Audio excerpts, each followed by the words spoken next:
The Barbie movie is officially in theaters, and it's already blowing away the competition. Barbie raking in over $22 million at the domestic box office on Thursday previews, beating Oppenheimer handedly by more than $10 million. Our next guest has seen both of these movies. Joining us now, I want to bring in Gitesh Pandya. He's editor of BoxOfficeGuru.com. Gitesh, great to have you here.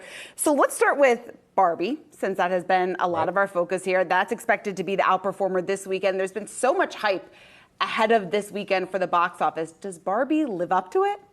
Well, I think it depends on what you're looking for. I think the target audience absolutely gets what they're looking for. This is a pop culture moment. You also have the whole Barbenheimer aspect of it, which is separate. But this is the bigger of the two movies. It was always going to do better. $22.3 million from Thursday night pre-shows. That includes some of the Wednesday Barbie blowout shows. So I'm tracking this one to do well over $100 million this weekend, probably over $125 million for this opening weekend, which will be the second biggest opening of the whole year. In fact, the Thursday pre-shows were the biggest of any movie this year to date. So the sales are huge. The word of mouth is very strong. It's at around 90% on Rotten Tomatoes audience score, so the people are liking it. And because of this whole double feature phenomenon, there's a lot of people who haven't seen it yet. They're planning to go Friday, Saturday, Sunday. So there's a lot of business up ahead. I do wonder a little bit about the long-term picture here. You might have a lot of people go up front and then less business later on. So let's talk then about Oppenheimer. We just had the graphic up, expectations for a slower opening weekend for that film. Do you think that that one might have a longer tail? Or I guess as you think about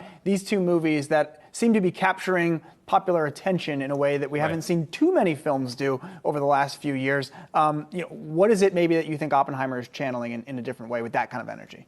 Well, it's certainly a very Oscar type of a film. And I've been tracking the box office for over 30 years. I've never seen anything like this, Barbenheimer. Two very different movies being put together in the conversation. People are talking about both at the same time.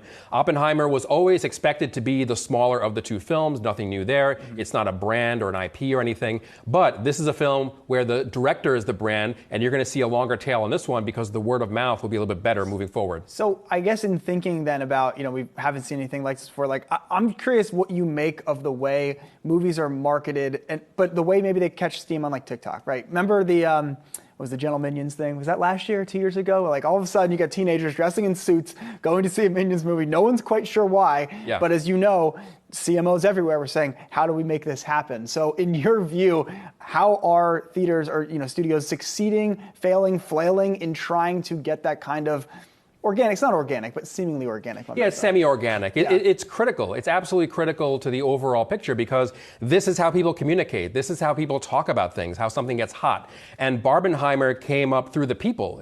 Two different studios never joined forces to market their two movies together when they open on the same day. That never happens. So this is the people coming up and saying, listen, I'm interested in both movies. I'm going to make fan art, spread it around social media, and then sort of the whole chatter kind of came from there. And now what it's good for is for the business because it's expanding the marketplace. Two films opening this big, probably over $200 million in combined sales this weekend. You almost never see that. So the marketplace expands. It's a global phenomenon because the overseas sales are very good on Barbie as well, and also for Oppenheimer. So you've got more people going to the movies, and that's something that the studios really need right now. When it comes to Barbie, this is obviously a nostalgia play when they're really marketing to people who used to play with Barbies 20, 30 years ago. Mattel has a whole slew of films that they are lined up here for some of their past hit toys. Hot Wheels, Thomas the Tank Engine, just to name a few of them. Are we going to see this type of success and this type of hype, do you think, for those installments, or is this hype very Barbie specific? Well, it's very Barbie specific. I think that there's no guarantees for the future project. You have to make a good film.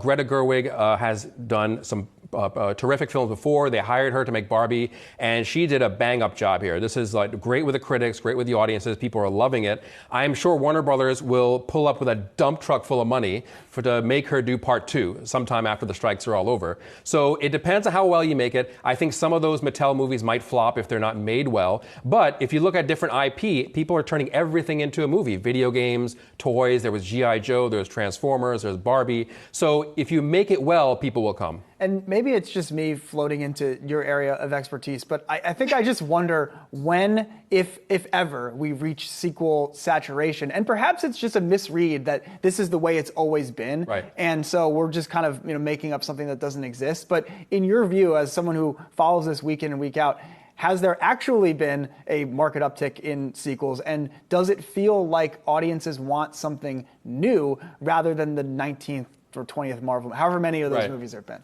Well, I think sequel fatigue is something about talk and not action. We talk about sequel fatigue. There's too many. Why do they keep making them? But if you look at the action, if you look at what people are buying tickets for, every single year without fail, the sequels are the ones who are maybe 7 of the top 10, 8 of the top 10 every single year. So people keep coming out for the sequels, but there's room for original, if you call it original, or some new IP becoming a first of its kind movie.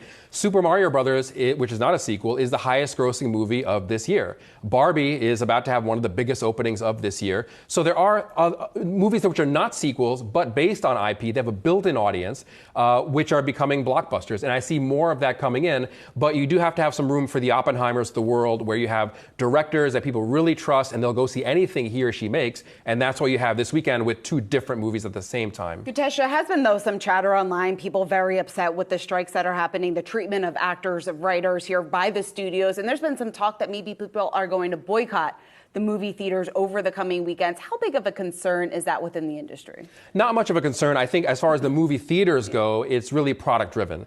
People love Barbie, they love Oppenheimer, Mission Impossible is still out there doing well. There's some new movies coming out in August and September and so on, horror films coming up this fall. So people will still go out for those films. The difference you'll see is that the actors on strike will not be promoting their films. And so that makes a big difference. And some studios will have to make the call.